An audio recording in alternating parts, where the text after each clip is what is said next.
Hi everyone, Emily here from Emily's Excellent Epics, and today I have for you video 3 in my TBR for the hardest reading challenge you'll ever do, which was created by Qwordy, and this is the second year of doing this, that she has created this.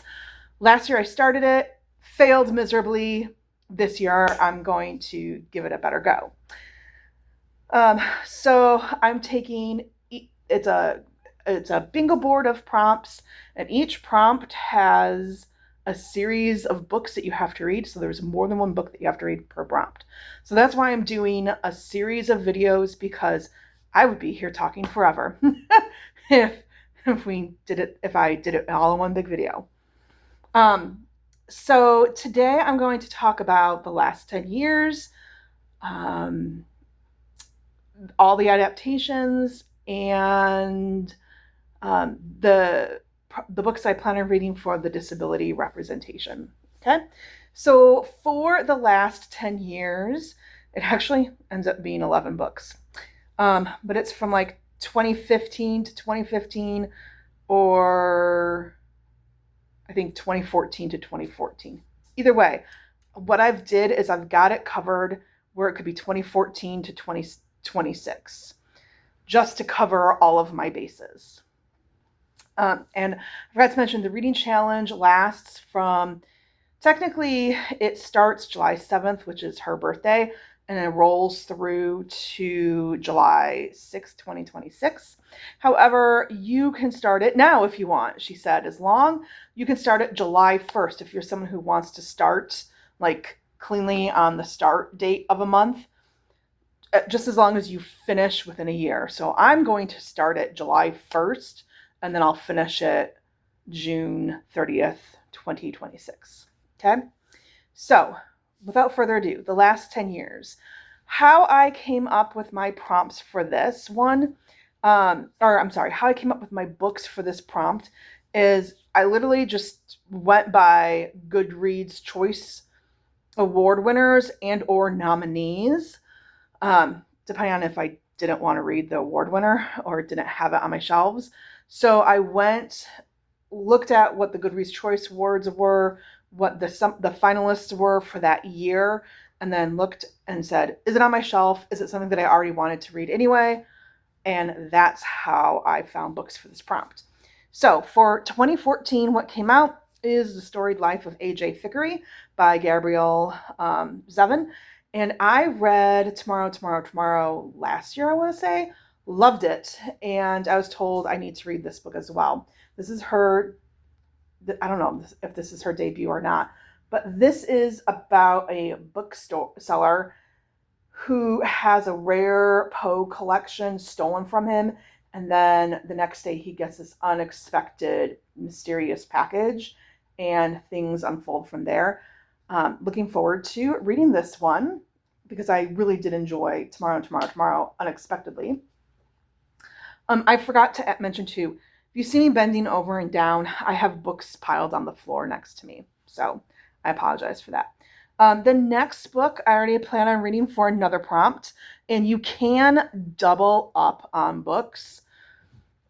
You can't triple up unless there is like a point system that you can use on her spreadsheet that will allow you to triple up, but you have to earn so many points for that. So I am doubling up on this prompt. And for 2015, I'm going to be reading The Nightingale by Kristen Hanna. This will actually be my first Kristen Hanna book that I'll have read. I've heard wonderful things about this book and about her as an author. And really all I know is that this is set in Paris during World War II. It follows two sisters, I want to say. And yeah, looking forward to reading that.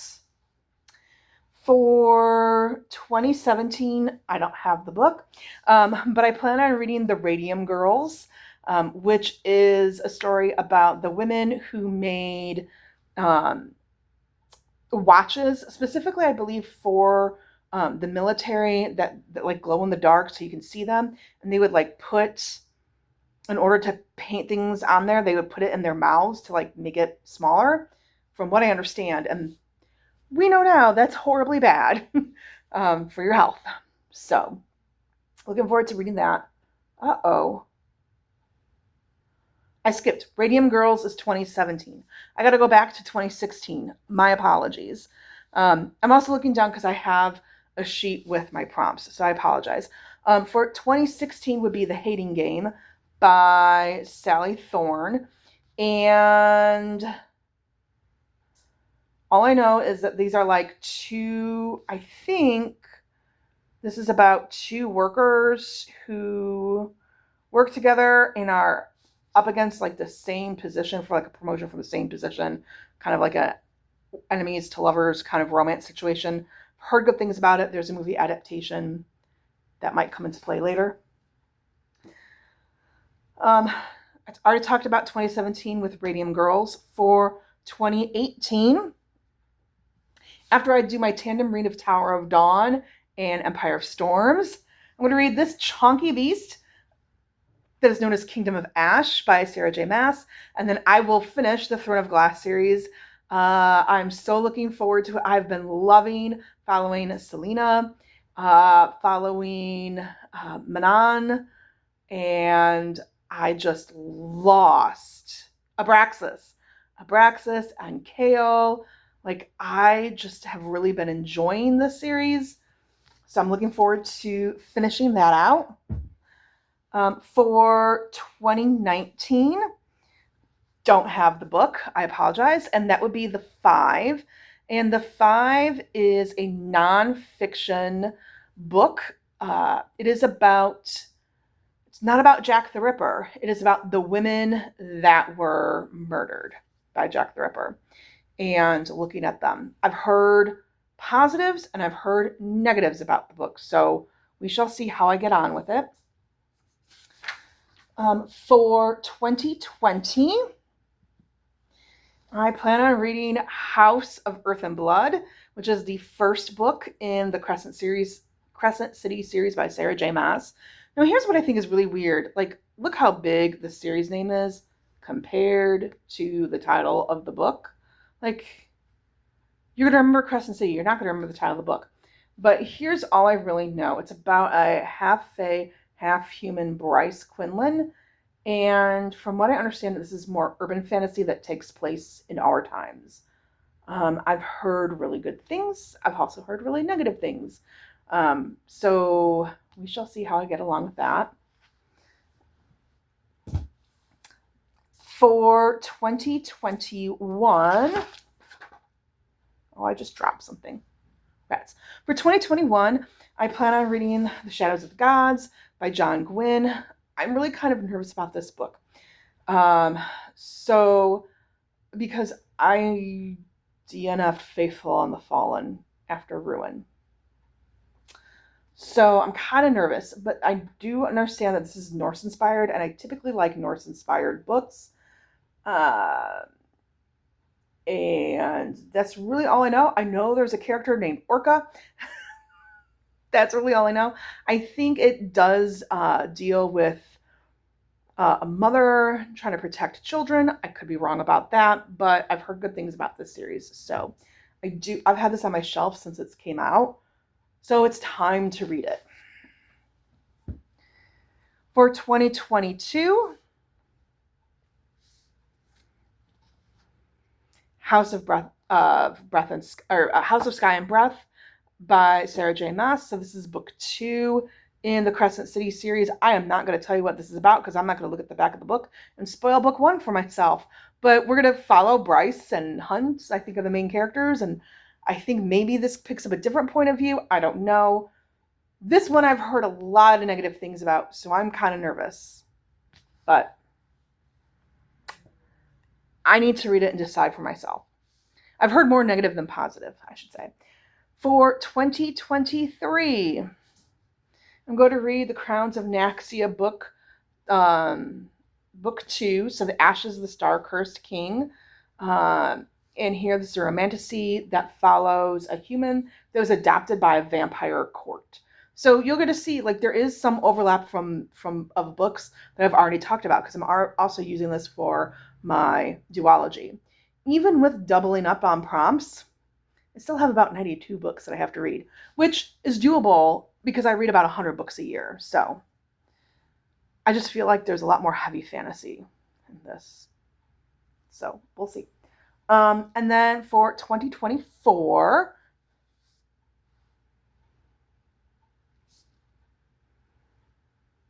book 3 in the Crescent City series, which is House of Flame and Shadow. And then for my 5th book, I'm going to just read whatever book comes out the second half of this year that I have not doubled up on for prompts. So probably like a book of the month or an aardvark book or a book that I'm highly anticipating reading. I just don't know yet what I'll plug in yet. So that's why I have nothing to show. All right. So then, sorry, I have papers. I'm going to talk about all the adaptations. And I'm going to pause here for a minute just to comment about the lighting and my somewhat distraction. So it is really gloomy out. We've had torrential downpour this morning. We're under a tornado watch until 4 p.m. It's around 2 o'clock right now, and the clouds just got really dark. So I'm really hoping I can finish filming this. At any rate, so we have all the adaptations. This is a prompt where you actually don't have to read anything for, except for I think like maybe the modern retelling. I don't know. But this prompt is a prompt where you can watch things instead of reading. Now, you do get bonus points if you watch and then read like the source material, okay? So, but you don't have to read the source material. So, all the prompts for a musical, I'm going to watch For Good, the second, Wicked. For play, I'm going to have to count it as a reread. I'm going to read and or watch 12 Angry Men. I'm teaching it, so I figure let's just easy win for that one.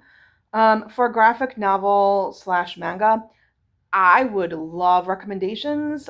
Maybe I'll read love recommendations for an adaptation that's good. I might do like a classic that's been adapted to a graphic novel. For a modern retelling, I'm going to read Elizabeth of East Hampton by Audrey Beleza and Emily Harding. And this is a modern retelling of Pride and Prejudice. And I've read Emma and 83rd Street, which is a modern retelling of Emma set in New York City. And these two characters pop up as like side characters in that book. So I'm looking forward to reading this because I enjoyed them. And I'm part of a virtual book club, and we actually were able to speak with the authors on Zoom after we read Emma of 83rd Street.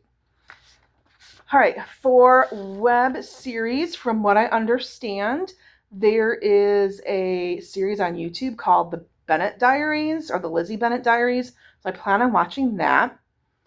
For movie, I originally put down Dune, the second, part 2, because I still have yet to see it. And I really enjoyed Dune part 1. So that's a possibility. I might also watch Sandition, as I plan on reading that in July as part of Jane Austen July. And so if I did Sandition and then watch the movie, then I'll get the bonus points for reading the book. For animation, Howl's Moving Castle. I have never read it. I have never seen it. So I plan on watching that. And then for TV show, well, I binged watched 6 episodes of Murderbot, so I can't put that down now because I binge watched Murderbot yesterday and really enjoyed it. So I'm going to use Wheel of Time, which will work because I know they discontinued it after season 3, but it will work because I'm also going to use it for our fantasy bingo. So that's how I'm going to do that. All right. And then the last prompt that I'm going to talk about is the disability representation. So the rules with a disability representation, it has to be featured in the book. It has to be like a main character, and it has to be a different disability. So I cannot read, for example, like the Curious Incident of the Dog at the Nighttime, and then another book featuring someone who's autistic. It has to be different disabilities that affect them in different ways, if that makes sense. Okay. So first up, I plan on reading Out on a Limb by Hannah Bonham Young. And this is a romance about one individual. You can see he has a prosthetic limb. The other individual, also, they both have a disability. I just don't know what her disability is. But it is like they hook up like a kind of like a one-night stand, and it's an accidental pregnancy trope from what I understand. That's not a spoiler. It's on the back blurb. So looking forward to reading this. Another book that I plan on reading actually next month, and I've been meaning to read this now for 2 years. This is My Body is Not a Prayer Request, Disability Justice in the Church by Amy Kenny. And this is just basically, I started reading it. You can kind of see that I've tabbed some of it. Basically, this is about how does the church interact with individuals with disabilities, and how that for many is well intended, but it's actually damaging. So, and then how to interact with people with disabilities, from what I understand. So I'm looking and how to incorporate them into the body of Christ, as they are part of the body of Christ and are full active members and should be. So I am looking forward to reading this, and gleaning from that. I also plan on reading book 3 in the Percy Jackson series, The Titan's Curse. So Percy Jackson is half human, half God. So he's a demigod. Like his mother is human, his father is a god, and he discovers this as a teenager, and he goes to Camp Half-Blood, and he goes on different adventures and quests, and it's all related to Greek mythology. And he has dyslexia in the human world because he reads Greek. My other book, I don't have to show. I am waiting for it to come from Pango Books. But that book is Two Wrongs Make a Right. And really all I know about it, I remember Beautifully Bookish Bethany talking about it and really liking it. And that's in one of her most recent wrap-up videos. So that's why I ordered it from Pango Books. And from what I understand, I believe the female character is autistic and the main character has anxiety, or flip-flop. I'm not quite sure which one, but it's a romance. So I'm looking forward to reading that. And then finally, I'm going to use Wind and Truth by Brandon Sanderson. This is our 5th Stormlight Archive book. And sorry. Have you ever had that moment when you have 2 things in your brain that you want to say, but you can only say one thing at a time and you just don't know which one to say? That is what just happened to me. So, Stormlight Archive, what it's about is we live in a world where the Alethi are fighting against these Parshendi, and the Parshendi kind of have like shell-like growths and formations on their body, from what I understand. And they are fighting because they are trying to gain these gems in the hearts of chasm fiends that are creatures. And these gems will help harness power that they need to live their lives. And these Knights Radiants who protected humans, who fought for humans, are coming back. But there's lots of problems that are involved with that as well. We have good depictions of mental health representation. We have someone who struggles with alcoholism, someone who struggles with depression, someone who struggles with identity issues, and just epic, grand sweeping. Stormlight Archive is supposed to be a 10-book series. The first story arc ends in this book, so this has been much anticipated, and I need to read it. So, whew. So that is what I'm planning to read and or watch for the prompts of the last 10 years, all the adaptations, and disability representation. In the comments down below, let me know. If you made it this far, let me know. Are you going to do HRCYED 2.0? What books are you excited to read for that readathon? Have you read any of these books? What should I prioritize first? And if you're not sure what to comment, leave